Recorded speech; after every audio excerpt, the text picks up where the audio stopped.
So I've been wiring the layout. I'm doing a bus even though I'm starting off just DC. So I'm putting isolating connectors on the split side of every switch. So wherever there's a switch coming off of that, it'll be insulated. So if you follow this line around, we'll come to here, we'll come to this switch. Now even though this switch is going to lead to an abandoned rail here with a pond and a lake kind of here, this is just a temporary setup. I have still isolated the track coming out of there. That gives me a defined section of track. If I have a problem with it, I'll easily be able to determine where it's coming from. Then this loop goes around. We'll go through the tunnel, come back around to that switch, and coming out of that switch, it'll be isolated right here. Both of these tracks coming out will be isolated. So what I'm going to do right now is I'm going to run power to this and this. I've got a colored wire and a white wire. Underneath in my bus, I also have a colored wire and a white wire. Well, basically what I've been doing is this rail has the colored wire and this rail has the white wire. So if we follow that around, this rail will have the colored wire and this rail will have the white wire, and then it'll be the same thing over here. I'm going to do my spur first. I considered just having this one be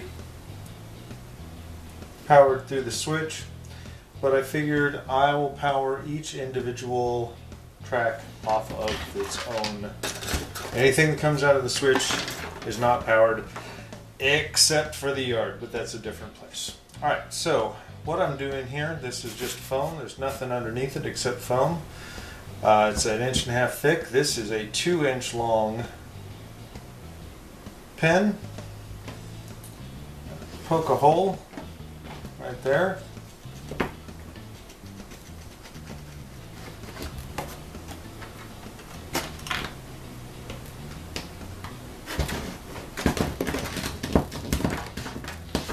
Push the wire down through it. Just like that. Nothing fancy, nothing spectacular, just poke a hole, push the wire. I'm going to strip more than I need, and then I'm going to actually flatten out part of it there. Flatten it, bend it,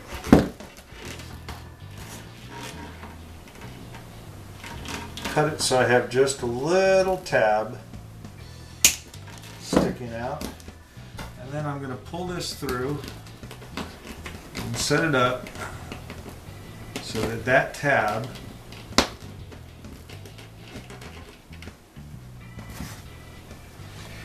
is pressed against the outside of the track.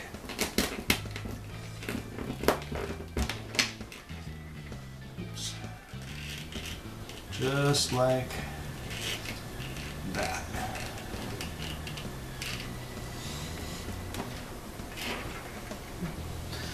Well, that one is not seeming to work here, so let's give it a little touch.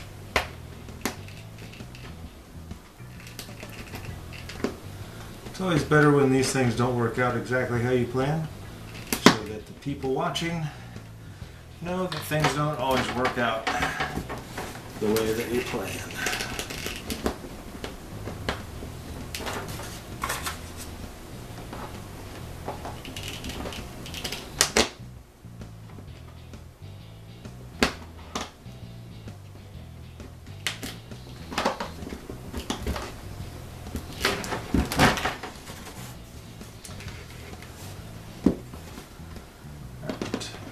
I have apparently put too much of a kink in it.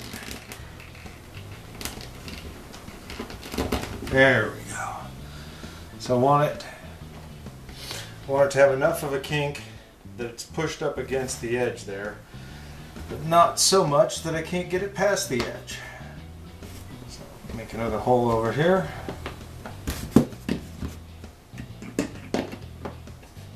And I like to wiggle it around a little. Wiggle it just a little bit.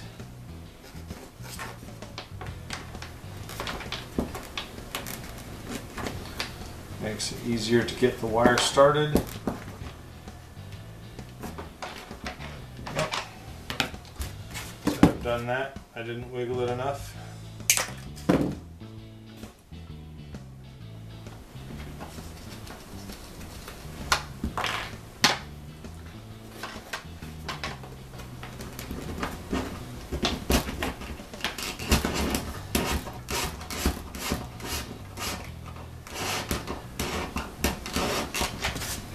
Again, cut off, I don't know, looks like about 3/8 of an inch. Make a flat spot, bend it.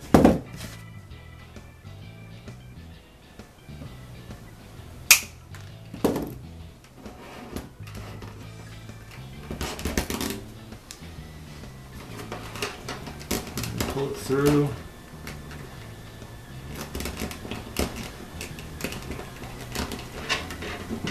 Until your phone starts ringing. Each wire is actually touching the rail and is hooked on this lower wide part right there. Now, there are as many ways to do this as there are people. I like to get some flux in, around, and underneath the wire. I try not to get any flux on the top of the rail. Wherever the flux is where the solder will go. So if you have flux on the top of the rail, the solder will go on the top of the rail. If you have flux on the side of the rail, the flux will go on the side of the rail. There are a lot of ways that you can cut corners when you're doing your layout. There are a lot of things that you can do to save money. I'm generally in favor of most of those things, but when it comes to buying tools, especially things that are going to really affect how everything goes, I don't think you should skimp.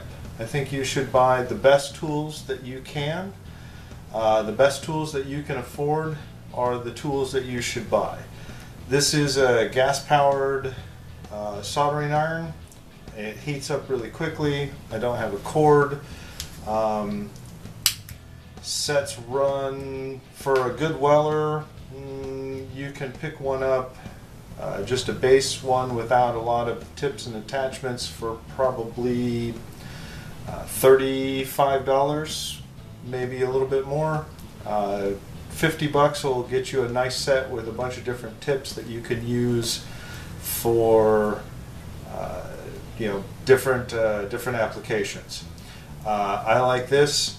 Like I said, it heats up quickly and is really easy to use. The wires don't, sometimes you're trying to get to a place and the wires pulling on you, moving you around there.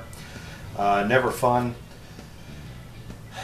So before you do anything, you always want to make sure that your soldering iron is hot. And if it doesn't melt your solder just by touching it, then it's not hot enough. Do I have? Oh, I have it on the low setting. There we go. We're going to crank that baby up. There we go. Ooh, look at that, glowy. Now, the one thing that I will say about a gas soldering iron versus an electric one is that this is actually an exhaust port. So if you turn this over and start soldering, it will melt your foam and set stuff on fire. So I come in,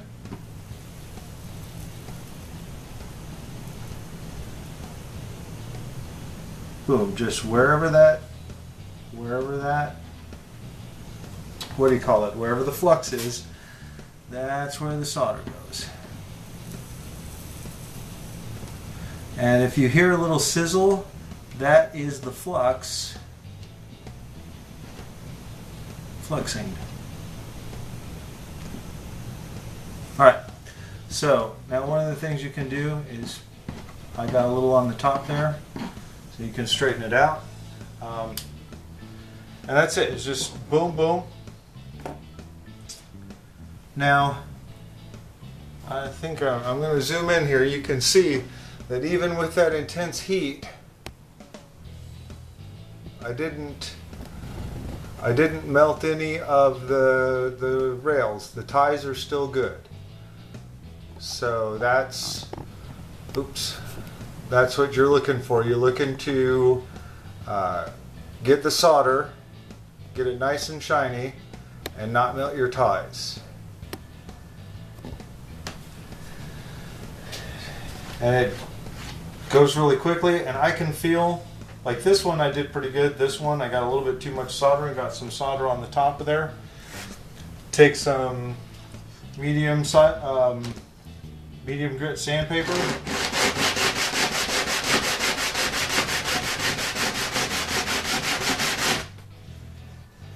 And there you go.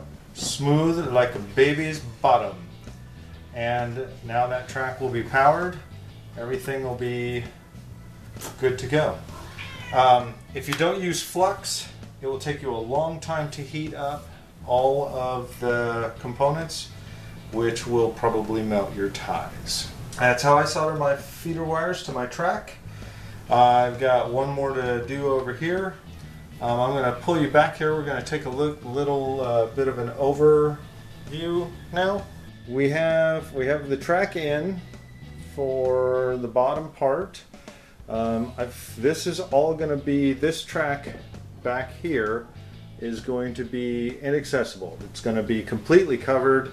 There will be a portal there and a portal there, and I have cut this access hole just in case there's a problem back there and I will need to reach into there and get stuff out. These two will head up this incline, come across there, and go over to this side where there will be a loop and a siding. All right, pretty happy with where I am right now.